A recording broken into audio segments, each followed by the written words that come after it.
자, 우리 하나님 말씀 오늘 함께 나누실 하나님 말씀은요, 열왕기상 1장 5절에서 10절까지 말씀입니다. 열왕기상 1장 5절에서 10절까지 말씀입니다. 그때 학기세 아들 아도니아가 스스로 높여서 이르기를 내가 왕이 되리라 하고 자기를 위하여 병거와 기병과 호위병 50명을 준비하니 그는 압살롬 다음에 태어난 자요 용모가 심히 준수한 자라. 그의 아버지가 내가 어찌하여 그리하였느냐고 하는 말로 한 번도 그를 섭섭하게 한 일이 없었더라. 아도니아가 스루야의 아들 요압과 제사장 아비아달과 모의하니 그들이 따르고 도우나 제사장 사독과 여호야다의 아들 브나야와 선지자 나단과 시므이와 레위와 다윗의 용사들은 아도니아와 같이 하지 아니하였더라. 아도니아가 에느로겔 금방 소헬렛 바위 곁에서 양과 소와 살찐 송아지를 잡고 왕자 곧 자기의 모든 동생과 왕의 신하된 유다 모든 사람을 다 청하였으나 선지자 나단과 브나야와 용사들과 자기 동생 솔로몬은 청하지 아니하였더라. 아멘. 할렐루야. 네, 오늘도 우리 아버지 하나님의 크신 은혜와 그 크신 사랑이 여러분과 여러분 가정에 충만하시기를 주님의 이름으로 축원합니다. 요즘처럼 굉장히 그 교육에 대한 관심이 높은 그런 때도 뭐 계속 그랬겠지만 굉장히 더 이렇게 뭐라 그러죠? 그 유행하는 것 같다라는 생각이 듭니다. TV에 보면 교육 전문가, 심리학자, 정신과 의사, 상담가 여러 분들이 나와서 뭐 자녀에 대한 혹은 부부관계, 뭐 부모 자녀와의 관계에 대한 이야기들을 참 많이 하고 있지 않습니까? 어떻게 하면 우리 가족이 건강하게 살아갈 수 있을까? 정신적으로 또 육체적으로 건강하게 살 수 있을까를 이야기하고 또 여러 그런 이야기들이 책에서 베스트셀러가 되기도 하고 수많은 책들이 막 쏟아져 나오는 그런 그 시대가 오늘날의 시대가 아닌가 싶습니다. 그런데 그런 얘기를 합니다. 거의 그 뭐라 그러죠? 진리와 같은 얘기가 하나 있는데 우리 자녀들, 여러분들도 마찬가지입니다. 여러분들이 살아오면서 가장 많이 사랑해 주신 분도, 여러분들을 가장 많이 사랑하신 분도 여러분들의 부모님이고, 여러분들에게 가장 많이 상처를 준 분도 부모님이다. 동의하십니까? 여러분들에게도 가장 많은 사랑을 주신 분도 부모님이고, 뭐 어떤 분은 사랑보다 상처만 준 분도 뭐 많다라고도 자기가 느끼는 사람들도 있어요. 그런데 대부분은 부모님의 말 때문에, 사랑하는 그 표현도 하시지만 또 우리 또 사랑의 말이 오히려 그 자녀들을 상처 줄 때가 참 많다는 거죠. 그 주보에다가도 칼럼에다가도 그 자녀들을 죽이는 말 뭐 10가지를 이렇게 적어드렸습니다만 부정적인 말들이 상처가 되죠. 부정적인 말들이 상처가 됩니다. 특히 그 외모에 대한 얘기를 하는 것은 대부분 다 상처가 돼요. 저 같은 경우는 워낙 저는 좀 자존감이 높고 또 자신도 있어요. 저는 살을 찌기도 하고 빼기도 하고 마음대로 할 수 있다라고 자신감이 넘치기 때문에 저는 별로 이렇게 상처를 받지 않습니다만 제가 전에 살을 뺐잖아요. 건강을 위해서 열심히 뺐어요. 그래서 잘 뺐는데 날씬할 때가 제가 제일 건강할 근래 수년간 가장 건강할 때였거든요. 근데 우리 어르신들이 저 보면 볼 때마다 아유 목사님 살 빼고 보기 싫어요. 빨리 살 좀 찌라고 다시 돌아오라고. 그래서 제가 아유 그런가 보다 하고선 또 저도 이렇게 또 좀 먹을 걸 좋아하니까 또 먹어서 다시 돌아왔단 말이죠. 원래 몸으로 돌아왔잖아요. 그랬더니 아이고 참 살 뺀 게 아깝네 그런 소리도 하시고 아이고 지금 살 많이 찌셨네요 이렇게들 얘기하는 거예요. 저는 상처를 안 받습니다. 저는 옛날에 또 인기도 많았던 적도 있고 저 스스로가 자신이 있기 때문에 상처 안 받아요. 그런데 우리 교회를 떠난 친구들이 있어요. 저보다 어린 친구들인데 우리 교회를 지금 떠나 있는 친구들 중에 몇몇 사람들은 가끔 그런 얘기를 해요. 우리 교회를 생각할 때마다 맨날 어릴 때 자기 외모를 가지고 그렇게 이야기한 것이 어릴 때부터 상처가 되고 트라우마가 됐다. 그런 친구들이 있고 또 그 어른들이 이제 좀 친해보자 혹은 이렇게 또 반갑다고 얘기한 것들이 얘기한 인사인데 상처가 되는 경우가 많았다는 얘기들을 종종 들을 때가 있어요. 그래서 좀 안타깝기도 합니다만 그래서 좀 우리도 말을 좀 바꿔야 되겠다. 우리 부모님들, 우리 어르신들도, 우리 아이들도, 우리 자녀들도 마찬가지로 언어를 좀 바꿔야겠다라는 생각이 듭니다. 그래서 저를 좀 따라해 보세요. 사람을 외모로 얘기하지 않는다. 무슨 얘기인지 알죠? 무조건 살쪘네, 뭐 얼굴이 작네, 뭐 옷을 입었네, 절대로 이제 그런 얘기 안 하는 겁니다. 약속할 수 있죠? 다들 외면하시는데. 아무리 반가워도 얼굴이 어땠네, 뭐 살이 더 붙었네, 이런 얘기 절대로 하지 말자고요. 저희 가끔 제가 들을 때 참 힘들 때가 있어요. 우리 부모님 같은 경우도 어디 식당에 가거나 이제 음식을 해주실 때 푸짐하게 해주시잖아요. 많이 먹어라, 원하는 만큼 먹어라, 걱정하지 말고 먹어라. 그래서 제가 열심히 잘 먹는단 말이에요. 밥을 막 다 비우고 한 공기 더 먹고 반찬들 막 먹고 그러면 아이고 그렇게 먹으니까 살찌지, 이렇게 얘기를 한단 말이에요. 실컷 먹으라 해놓고서 그렇게 먹으니까 살찌지, 이렇게 얘기를 한단 말이에요. 이게 그 마음이 그런 거예요. 사랑하는 마음도 있고 걱정하는 마음도 있는 거죠. 어쨌든 외모에 대한 얘기 하지 말아라. 저도 가끔 저희 아들한테 혼나는 게 자꾸만 제가 외모를 판단한단 말이에요. 저도 지금 안 하려고 그래서 노력하면서 여러분들에게 말씀드린 거예요. 자, 외모로 판단하지 맙시다. 다시 한번 따라해 봅시다. 외모를 얘기하지 않겠습니다. 두 번째 따라하세요. 내 자식이 귀하면 남의 자식도 귀하다. 젊은 부모님들도 마찬가지예요. 따라하세요. 다 같이 따라하세요. 내 자식이 귀하면 남의 자식도 귀하다. 이거는 좀 여러 가지로 응용할 수가 있습니다. 한번 따라해 볼까요? 내 딸이 귀하면 며느리도 귀하다. 내 형제가 귀하면 내 손주도 귀하다. 이게 여러 가지로 응용할 수 있죠. 내가 귀한 만큼 다른 사람도 귀하다. 무슨 얘기냐면 요즘에 문제가 되는 게 뭡니까? 우리 아이들이, 어떤 부모님들은 우리 아이들이 상처받을까봐, 우리 아이들이 기가 죽을까봐 자녀들에 대해서 부정적인 얘기는 전혀 안 하려고 그러죠. 다른 사람이 자기 자녀에 대해서 뭔가 부정적인 거, 너 이거 하면 안 돼, 이런 얘기를 하는 것을 부모님이 막 못하게 하는 거예요. 근데 부모님들이, 우리 자녀들이, 내 자녀들이 많은 공공장소라든지 사람 많은 곳에서 막 문제 행동을 일으켜요. 막 마트나 백화점 가서 나 이거 사줘 하면서 막 떼굴떼굴 구르고 막 소리 지르고 그냥 그러는데도 부모님이 혹시나 얘가 상처받을까 봐 가만히 지켜보고 아니야 내가 사줄게 막 이러면서 다 들어준단 말이에요. 아이들을 망치는 거죠. 아이들이 잘못하고 있는 아이들에 대해서 또한 여러 사람들이 공공장소 모여있는 곳에서 뭔가 잘못된 행동을 하고 있을 때는 분명하게 그 기준을, 질서를 잡아주는 것이 자녀들이 절도 있게 자라나고 질서 있게 자라나는, 성숙한 사람으로 자라나는데 도움이 된단 말이에요. 가르칠 때는 가르쳐야 한다는 겁니다. 거기에서의 원칙은 내 자식이 귀하면 남의 자식도 귀하다. 그렇죠? 내 딸이 귀하면 며느리도 귀하다. 그런 거예요. 다 똑같은 눈으로 바라봐야 된다. 오늘 제가 지금 부모와 자녀의 관계를 이야기하고 있습니다만 이것은 우리가 일반적으로 살아가는 관계에서도 마찬가지예요. 나와 다른 사람들과의 관계에서도 마찬가지로 적용되는 그런 내용이다라는 것입니다. 오늘 이야기는 이 후자의 얘기예요. 자기 자식을 상처받을까 봐 아무 얘기도 못하고 가르침을 하지 못했던 다윗의 이야기입니다. 오늘 얘기는 다윗의 넷째 아들 아도니아가 반란을 일으키는 그런 내용이에요. 다윗의 첫째 아들 암논, 둘째 아들, 또 셋째 아들 압살롬은 다 죽었어요. 그러니까 우리 인간적으로 볼 때 다윗이 죽으면 왕위는 아마 자동적으로 넷째인 이 아도니아가 되는 것이 당연할지 모르겠습니다. 그런데 이 아도니아가 5절에 보면 자기가 스스로를 높여서 내가 왕이 되어야 되겠다라고 지금 생각을 했다는 겁니다.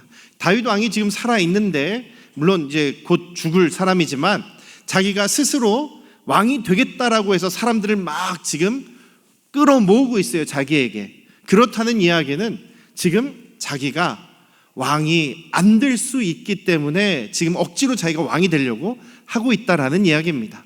옛날에는요, 뭐 여기 그 유대인들 이스라엘에는 무슨 왕이 있고 그 다음에 세자가 또 뭐 황태자가 다음에 미리 세워가지고 다음에 왕이 될 것이다 이렇게 정해주지 않았어요. 그러니까 왕이 죽기 전에 다음 왕은 누구다 이렇게 찝으면 그 사람이 왕이 되는 거예요. 그런데 여기에서 보면 10절에 보면 그 아도니아가 아버지의 측근 그리고 솔로몬, 그리고 솔로몬의 측근들은 부르지 않아요. 무슨 얘기냐면 다른 왕자들은 다 불렀는데 솔로몬만 빼놓고 있다라는 얘기는 지금 다음 왕이 원래 솔로몬이 될 거라는 것을 아도니아도 짐작을 하고 있다, 원래 알고 있다라는 겁니다. 하나님께서 그 솔로몬이 날 때 솔로몬이 다음 왕이 될 것이다라고 이야기를 해주셨고, 다윗도 밧세바에게 또 선지자 나단에게 이미 다 약속을 해놓은 상황이에요. 그런 상황이면 벌써 지금 그리고 수십 년이 흐르지 않았습니까? 수십 년까지 안 되더라도 하여간 10년 이상이 흐른 상태면 소문이 다 퍼졌죠. 밧세바를 통해서든 나단을 통해서든 다윗의 다음 왕은 솔로몬이 될 것이다 알고 있는 상황이에요. 그러니까 아도니아가 스스로 높여서 내가 왕이 되어야겠다라고 하고 솔로몬은 빼놓고 있는 상황이라는 얘기죠. 전에 그 다윗이 하나님께로부터 그 기름 부음 받고 왕이 된다고 했을 때 사무엘이 다윗에게 기름을 부어서 다음 왕이 될 것이다 하지 않았습니까? 사울도 있었고 요나단도 살아있는 그런 상황이었죠. 어린 다윗에게 기름을 붓고 너는 다음에 왕이 될 것이다 라고 하고 난 다음에 어떻게 됐습니까? 그 후에 사울도 알게 됐어요. 다윗이 다음에 왕이 될 거라고 기름 부음 받은 것을 사울이 알게 됩니다. 사울의 아들 요나단도 알게 돼요. 그래서 다윗을 그렇게 사울이 죽이려고 했던 것이죠. 사울이 나중에 그 다윗에게 고백하지 않습니까? 하나님께서 너를 다음 왕으로 세우신 것을 내가 안다라고 할 정도예요. 그러니 이미 다윗 때도 다윗이 기름 부음 받아 다 소문 퍼졌고 솔로몬도 다 퍼져 있는 상태란 말이죠. 근데 다 아도니아가 자기서 스스로를 높여서 지금 반란을 일으키고 있다라는 얘기입니다. 다윗의 가문은 어떻게 보면 좀 콩가루 집안입니다. 큰아들 암논이 자기 배다른 여동생을 범함으로 인해서 압살롬에 의해 죽음을 당하지 않습니까?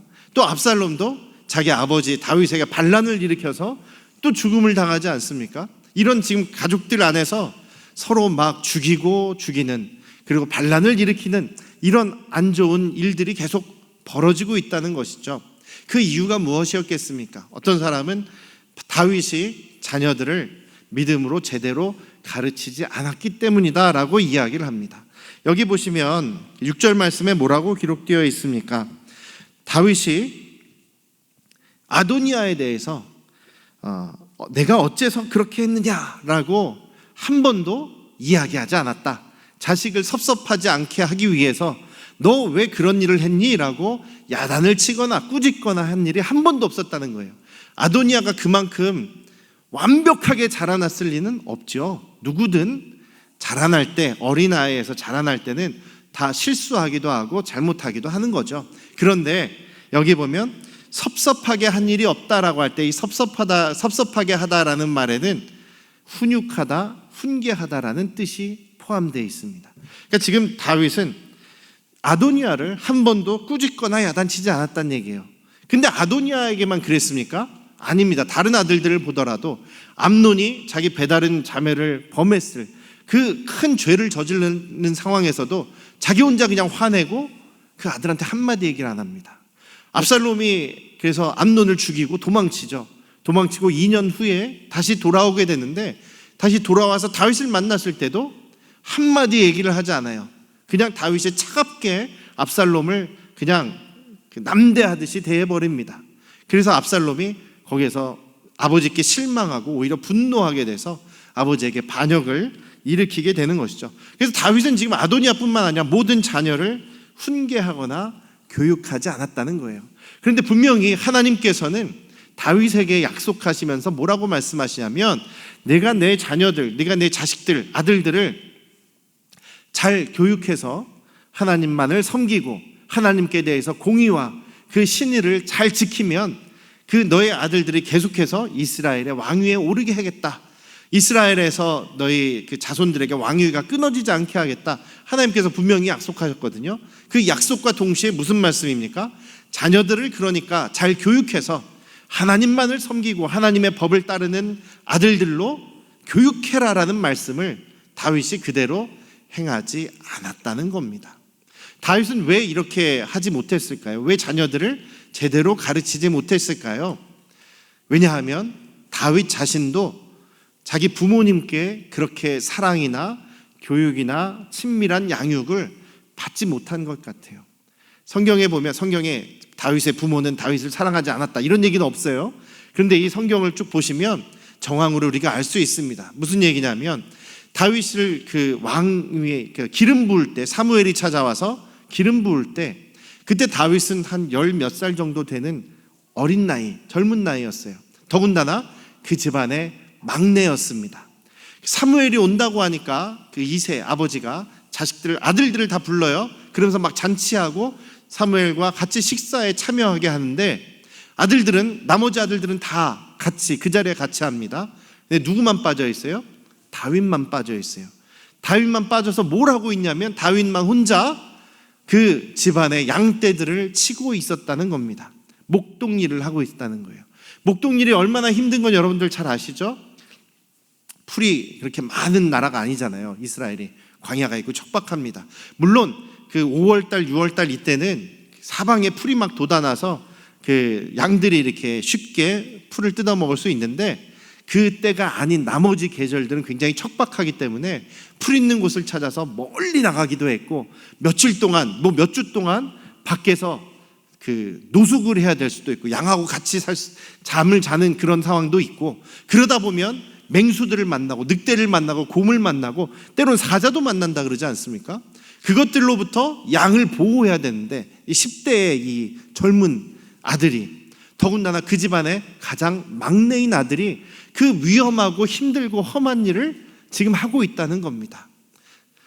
사무엘이 이새에게 물어보죠. 그리고 이새와 아들들한테 물어봅니다. 이 아들들이 답니까? 당신에게 아들이 이게 답니까? 라고 했더니 뭐라고 얘기합니까? 막내가 하나 있긴 있는데 지금 저 들에서 양을 치고 있습니다.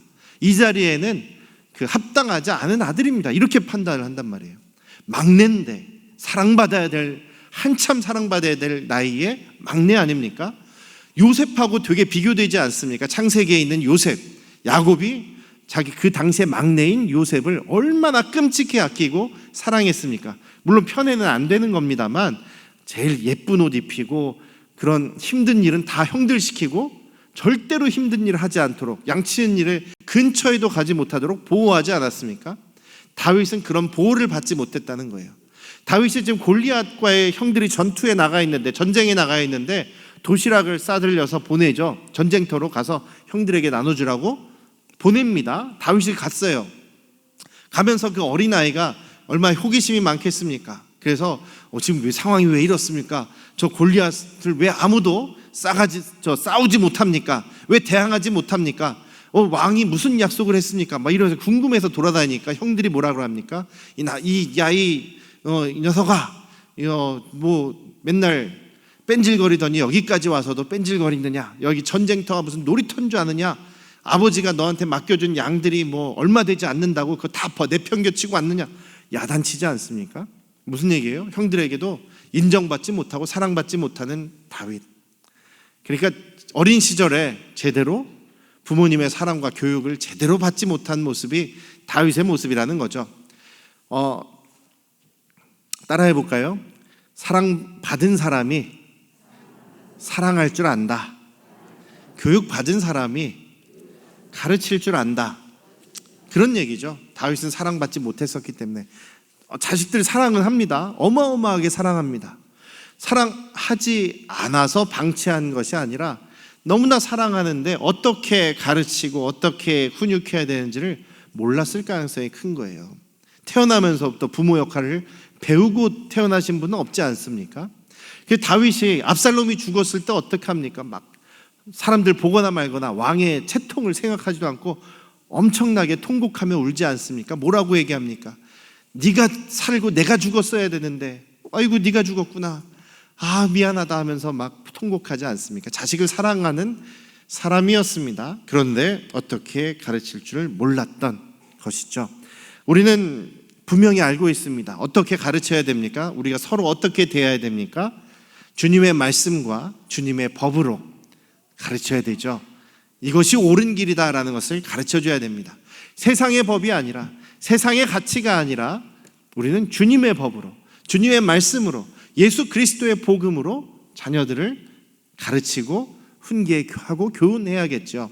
그런데 사랑이 포함된 사랑의 마음으로 그렇게 해야 되는 것이죠. 두 번째는 신앙의 본을 보임으로 가르쳐야 합니다. 자녀들은요, 부모님의 뒷모습, 등을 보고 자란다고 해요.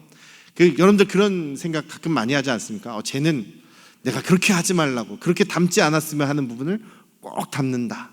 우리 자녀들은 내가 숨기고 싶은 나의 안 좋은 습관을 그대로 담는 경향이 있습니다. 왜냐하면 부모님으로부터 보고 배웠기 때문이죠. 보고 배웁니다. 그래서 우리가 자녀들이 신앙생활을 잘하기를 원하면 우리가 정말 주님을 사랑하고 주님의 말씀대로 살아가는 그런 부모님이 될 때 우리 자녀들도 그렇게 될 수 있고요. 또 자녀들이 공부하기를 원하면 자녀들과 함께 책을 읽고 함께 공부를 하면 자녀들도 자연히 책을 읽고 공부하게 되는 것이죠. 부모님은 안 하면서 자녀들만 하게 한다? 절대 불가능합니다. 사랑하는 우리 안양성도의 가족 여러분, 아까도 말씀드렸듯이 이제 앞으로는, 오늘부터는 외모에 대한 건 절대 얘기하지 않습니다. 그리고 내가 귀하고 내 자식이 귀하고 내 가족이 귀한 만큼 다른 사람의 가족도 자녀도 다 귀하다라는 똑같은 그런 주님의 마음으로 사랑하고 대할 수 있는 우리 안양 성도교회 가족들 되시기를 주님의 이름으로 축원합니다. 기도하겠습니다. 아버지 하나님, 우리 안양 성도교회 가족들은 주님 안에서 사랑하고 주님의 말씀으로 예수 그리스도의 복음으로 가르치며 또 본을 보임으로, 말과 행동을 통해 본을 보임으로 또 주님의 그 뜻을, 또 구원의 복음을, 믿음을 흘러보내는, 전수하는 우리 안양 성도교회 가족들 되도록 인도하여 주시옵소서. 우리 가족은 모두 행복하고 믿음 안에서 기쁨의 그 하나님 나라의 삶을 살아가는 우리 모두가 되게 하여 주시옵소서. 이제는 우리를 죄에서 구원하신 예수 그리스도의 은혜와